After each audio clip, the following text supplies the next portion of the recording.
La situación de los drones en Nueva Jersey se ha vuelto mucho más interesante recientemente. Los titulares no paran de hablar sobre misteriosos drones avistados en el estado, pero muchos señalan que el verdadero foco no son los drones en sí. Y si estos drones estuvieran rastreando algo mucho más extraño, estamos hablando de entidades enigmáticas con apariencia de plasma, conocidas como plasmoides. De hecho, un pueblo en Nueva Jersey incluso creó una fuerza especial de vigilancia del cielo en medio de esta frenética actividad. ¿Por qué? Algunos piensan que estos orbes luminosos podrían contener la clave de algunos de los mayores misterios del universo. ¿Se trata simplemente de fenómenos naturales o podrían representar algo mucho más grande, algo con vida? Quédate, porque estamos a punto de profundizar en una historia llena de ciencia, especulación y posibilidades alucinantes. Primero, hablemos de los plasmoides. Los científicos los describen como esferas de energía luminosa que suelen aparecer durante tormentas eléctricas o incluso en el espacio. Pero aquí está el giro interesante. Estas esferas pueden pulsar, cambiar de forma e incluso dividirse en plasmoides más pequeños. ¿Te suena familiar? Estos comportamientos son tan singulares que algunos científicos los comparan con sistemas biológicos. Así es. Los plasmoides podrían no ser simplemente plasma, podrían ser algo mucho más complejo. Y aquí es donde la historia se pone aún más fascinante. Existen reportes tanto de pilotos militares como civiles que describen encuentros con objetos luminosos, que realizan maniobras imposibles, aceleraciones súbitas, giros bruscos y hasta permanecer suspendidos cerca de aeronaves. Regresando a Nueva Jersey, varios testigos afirman haber presenciado, describen movimientos coordinados de drones, a menudo durante o después de tormentas eléctricas. Estas tormentas son conocidas por crear las condiciones perfectas para que se formen plasmoides. Esto ha generado especulaciones de que estos drones no son meramente aleatorios, podrían estar en una misión específica, podrían formar parte de una operación científica o militar, destinada a estudiar plasmoides. Equipados con sensores avanzados, estos drones podrían estar capturando datos de alta resolución y revelando comportamientos que cambiarían nuestra comprensión del universo. Aquí viene la gran pregunta. ¿Podrían los plasmoides estar vivos? Sus comportamientos complejos, como dividirse, pulsar e incluso interactuar con su entorno, reflejan características de organismos vivos. Algunos informes incluso sugieren que los plasmoides interactúan de manera curiosa con las naves espaciales, jugando con ellas como si fueran conscientes de su presencia. Si esto fuera cierto, cambiaría todo, desafiaría nuestra comprensión de la vida y la inteligencia. Los plasmoides han aparecido en lugares como Nueva Jersey, California y quizás en muchos otros sitios. Al principio, las personas pensaron que eran solo drones, pero luego Internet se llenó de teorías. Y aquí es donde se pone interesante. Si alguna vez has leído Ezequiel, sabes que describe seres celestiales únicos, por decirlo de alguna manera.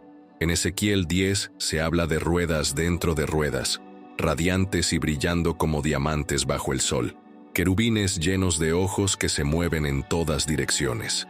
Es una imagen verdaderamente de otro mundo.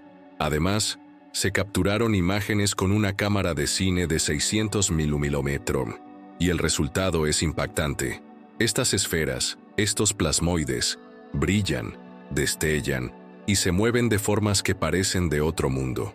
¿Podrían ser estas las descripciones de Ezequiel, resplandeciendo como diamantes bajo el sol? Es inquietante lo precisa que parece esta comparación cuando lo ves. ¿Solo me pasa a mí? ¿O esto grita bíblico? ¿Qué opinas tú? Pero si realmente existen entidades de otro mundo, ¿qué dice la Biblia sobre ellas? Uno de los episodios más misteriosos es la visión de los Ofanim, cuando Dios llamó a Ezequiel para ser profeta. En ese momento, Ezequiel era un joven sacerdote viviendo en el exilio en Babilonia. Este llamado marcó un cambio radical en su vida. Mientras que la tarea de un sacerdote era interceder ante Dios en nombre del pueblo, una función difícil pero relativamente directa, la misión de un profeta era considerablemente más desafiante. Un profeta debía dirigirse al pueblo en nombre de Dios, declarando: «Así dice el Señor». El profeta no solo proclamaba los juicios de Dios, sino que también tenía que demostrar que lo que Dios hacía era justo y recto. Su objetivo era animar al pueblo y ofrecerles un mensaje de esperanza, siempre y cuando estuvieran dispuestos a escuchar la palabra de Dios. Esta fue la difícil misión que Dios asignó a Ezequiel. Ezequiel tuvo visiones de Dios, y la palabra del Señor le llegó directamente. Lo que vio fue asombroso. Su ministerio estaba bajo un mandato y una autoridad divina. Ahora, hablemos de los sofanim. Este es un término hebreo antiguo que significa ruedas, siendo su singular ofen. Por supuesto, las ruedas se mencionan varias veces en el Antiguo Testamento, y los sofanim pueden referirse a las ruedas normales de un carro o un carruaje son bien conocidas, pero lo que llama especialmente la atención son las ruedas del trono de Dios mencionadas en la visión de Ezequiel. Los sofanim se mencionan en Ezequiel 1:15-21, donde se revelan los misterios del universo, los cielos y las criaturas espirituales en las páginas de la Biblia, para que podamos comprender mejor a Dios. Los sofanim nos muestran a Dios como Rey y afirman la soberanía de su reinado. En la visión de Ezequiel, él presencia una imponente nube de relámpagos y llamas que se acerca desde el norte. En Ezequiel 1:15-19, en la versión New American Standard Bible, se describe lo siguiente: «Mientras observaba a los seres vivientes, vi una rueda en la tierra junto a cada uno de ellos, para los cuatro. El aspecto de las ruedas y su fabricación eran como el resplandor del topacio, y las cuatro tenían la misma apariencia. Su estructura era como si una rueda estuviera dentro de otra. Podían moverse en cualquier dirección sin girar mientras avanzaban. Sus bordes eran altos e imponentes, y los bordes de las cuatro estaban llenos de ojos alrededor. Cuando los seres vivientes se movían, las ruedas se movían con ellos, y cuando se levantaban del suelo, las ruedas también se levantaban». En este pasaje leemos que había una rueda en la tierra junto a cada ser viviente. Lo que Ezequiel vio o describió es difícil de imaginar completamente. Se presume que es la imagen de un majestuoso carruaje con 4 ruedas que está llevando el trono de Dios. La escena transmite una impresión de movimiento y actividad continuos, no solo por parte de los seres vivientes, sino también del trono sobre el cual Dios se sienta. En Ezequiel 1:26, según la versión New American Standard Bible, se describe: «Por encima de la extensión que estaba sobre sus cabezas había algo que parecía un trono, semejante al lápiz lázuli en su apariencia, y sobre lo que parecía ser el trono, en lo alto, había una figura con la apariencia de un hombre». Leemos que, al moverse, se dirigían en cualquiera de las 4 direcciones sin desviarse. La idea parece ser que las ruedas y su mecanismo podían desplazarse en cualquier dirección, pero sin dar la sensación de caos o desorden en sus movimientos. Un conocido comentarista bíblico señaló al respecto: «Como un rodamiento de bolas, podían moverse en cualquier dirección sin necesidad de un mecanismo de dirección». En cuanto a sus bordes, se describe que eran tan altos que causaban asombro y estaban llenos de ojos. Nuevamente, es difícil imaginar completamente lo que Ezequiel vio o describió en este pasaje. La expresión «llenos de ojos» también es utilizada por Juan al describir a los querubines, y da la sensación de un conocimiento e inteligencia superiores. No se trata de metal muerto. Su vitalidad se muestra a través de los ojos con los cuales ven el camino, y por su conexión viva con las criaturas vivientes que están por encima de ellos. Los sofanim también se mencionan de manera similar en Ezequiel 10:9-13. En este pasaje, según la versión New American Standard Bible, se narra que «Entonces miré, y he aquí, había 4 ruedas junto a los querubines, una rueda junto a cada querubín. El aspecto de las ruedas era como el brillo de una piedra pulida. En cuanto a su apariencia, las 4 tenían la misma forma, como si una rueda estuviera dentro de otra rueda. Cuando se movían, iban en cualquiera de las 4 direcciones sin girar mientras avanzaban, siguiendo la dirección hacia la que miraban, sin desviarse. Todo su cuerpo, sus espaldas, sus manos Sus alas y las ruedas estaban llenos de ojos alrededor, pertenecientes a las 4 ruedas. Las ruedas fueron llamadas, según escuché, ruedas giratorias. Leemos que había 4 ruedas junto a los querubines. Ezequiel 1:15-21 describe estas ruedas con cierto detalle, transmitiendo una impresión general de actividad constante, movimiento libre y ordenado, sin caos ni desorganización. No giraban al avanzar, sino que seguían la dirección hacia donde miraban las cabezas. La imagen puede parecer extraña para el lector moderno, pero es importante recordar que se trata de una experiencia visionaria donde los elementos surrealistas pueden superar la realidad física. ¿Qué revelan los ofanim sobre Dios, tanto en apariencia como en función? Los ofanim que aparecen en la visión de Ezequiel demuestran el dominio absoluto de Dios sobre todo el cosmos. Las ruedas omnidireccionales sirven como un recordatorio constante de que el Dios al que servimos es omnipresente, lo que significa que Dios está presente en todos los lugares y en todo momento. Según Ezequiel 1:12, el Espíritu de Dios guía a los querubines, y ese mismo Espíritu habita en los ofanim. Cuando las criaturas se movían, las ruedas también se movían. Cuando las criaturas se detenían, las ruedas se detenían. Y cuando las criaturas se levantaban del suelo, las ruedas se levantaban junto con ellas, porque el espíritu de los seres vivientes estaba en las ruedas. Ezequiel 1:20. Esta unidad simbólica de su misión refleja la suprema autoridad de Dios y su derecho a gobernar y reinar. Representa su omnipotencia, y los ojos que cubren las ruedas y los querubines son un símbolo de la omnisciencia de Dios. Él todo lo ve y todo lo sabe. ¿Por qué es importante para los cristianos conocer el reino sobrenatural? En Efesios 6:12 se nos dice que nuestra lucha no es contra carne ni sangre.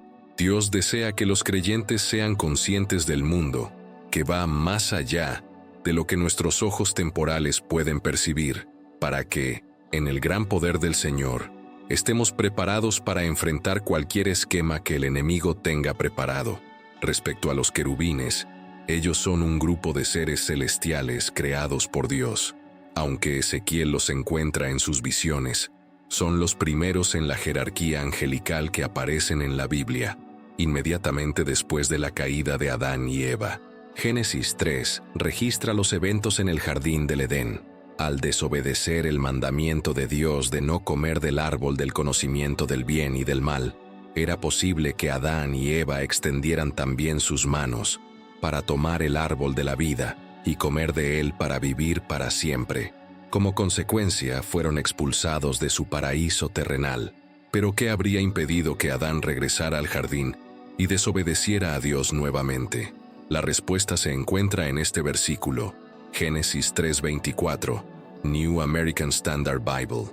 Así echó fuera al hombre, y al oriente del jardín del Edén colocó querubines y una espada flamígera que giraba en todas direcciones para guardar el camino al árbol de la vida. No sabemos cuál fue la reacción de Adán al presenciar por primera vez en la historia humana a esos gloriosos querubines. Quizás emociones como asombro, miedo y maravilla vinieron a su mente. Los querubines son seres reales y poderosos. Sin embargo, en la Biblia, a menudo representaban cosas celestiales. Por mandato de Dios, su imagen fue integrada en el diseño del Arca de la Alianza y del Tabernáculo. Ezequiel 10:1-9, New American Standard Bible. Entonces miré y he aquí, en la expansión que estaba sobre las cabezas de los querubines, algo parecido a una piedra de zafiro, que en su apariencia se asemejaba a un trono apareció sobre ellos. Y habló al hombre vestido de lino diciendo, entra entre las ruedas giratorias, debajo de los querubines, y llena tus manos con carbones encendidos de entre los querubines y espárcelos sobre la ciudad. Y él entró a mi vista. Ahora bien, los querubines estaban de pie en el lado derecho del templo cuando el hombre entró, y la nube llenó el atrio interior. La visión de Ezequiel muestra una escena impresionante, destacando el poder y la presencia divina en medio de los querubines y el templo. Estos seres no solo guardaban el camino al árbol de la vida, sino que también representaban la santidad y la autoridad de Dios en toda su majestad. Luego, La gloria del Señor se elevó desde los querubines hacia el umbral del templo, llenando el templo con una nube, y el atrio resplandeció con el brillo de la gloria del Señor. Además, el sonido de las alas de los querubines se escuchó hasta el atrio exterior, como la voz del Dios Todopoderoso cuando habla. Entonces, cuando el Señor ordenó al hombre vestido de lino, toma fuego de entre las ruedas giratorias, de entre los querubines, él entró y se colocó junto a una rueda. Luego, uno de los querubines extendió su mano hacia el fuego que estaba entre ellos, tomó algunas brasas y las colocó en las manos del hombre vestido de lino, quien las tomó y salió. Los querubines parecían tener algo semejante a una mano humana debajo de sus alas. Al mirar, había 4 ruedas junto a los querubines, una rueda al lado de cada querubín. El aspecto de las ruedas era como el brillo de una piedra pulida. Los querubines, según se describe en Ezequiel 10, no solo tenían alas y manos, sino que estaban llenos de ojos y rodeados de ruedas dentro de ruedas. Sin embargo, el tono sombrío que Ezequiel refleja en el capítulo 10 también destaca la seriedad de su visión. Los querubines, aunque majestuosos y llenos de simbolismo celestial, también anuncian una profecía inquietante. En Ezequiel 9:3 se menciona que el Señor descendió de su trono sobre los querubines hacia el umbral del templo, marcando el inicio de la destrucción de Jerusalén. En Ezequiel 10:1, el Señor regresa para ocupar nuevamente su lugar sobre los querubines. En esta calma antes de la tormenta, vemos a los querubines estacionados en el lado sur del santuario, orientados hacia la ciudad. Desde esta posición, son testigos del comienzo de la retirada gradual de la gloria de Dios de Jerusalén. El batir de sus alas indica que se avecinan eventos de gran trascendencia. 10:5. Luego, los querubines se elevan en preparación para la partida. Aunque Ezequiel 10 puede ser difícil de comprender, un punto es evidente. El santuario interior del trono de Dios siempre está abierto para aquellos que se han arrepentido de sus pecados y han confiado en Cristo como Salvador. Ezequiel 28, 14-16, Nueva Biblia Americana Estándar. Tú eras el querubín ungido que cubre, y yo te establecí allí. Estabas en el monte santo de Dios, caminabas en medio de las piedras de fuego. Eras perfecto en tus caminos desde el día en que fuiste creado, hasta que se halló injusticia en ti. Por la abundancia de tu comercio, te llenaste internamente de violencia y pecaste. Por lo tanto, te arrojé como profano del monte de Dios y te destruí, oh querubín protector, de en medio de las piedras de fuego. Este pasaje enfatiza la caída de aquel que una vez fue perfecto, pero que, debido a su pecado, fue expulsado del monte santo de Dios. Nos recuerda tanto la justicia de Dios como su disposición a restaurar a aquellos que se acercan a Él con un corazón arrepentido. Y así concluimos nuestro análisis sobre los querubines, la gloria de Dios y las profecías reveladas a través de Ezequiel. Hemos explorado aspectos fascinantes del reino celestial y su relación con la humanidad, mostrándonos la magnitud de la presencia divina y su constante vigilancia sobre el mundo. Ahora me gustaría saber tu opinión. ¿Qué piensas sobre todo lo que aprendimos hoy? ¿Cómo te impactó este contenido? Déjanos tu comentario abajo. Comparte tus reflexiones y no olvides darle like al video si te ha gustado. Además, si aún no te has suscrito, hazlo ahora para no perderte nuestros próximos videos. Gracias por estar con nosotros y hasta la próxima.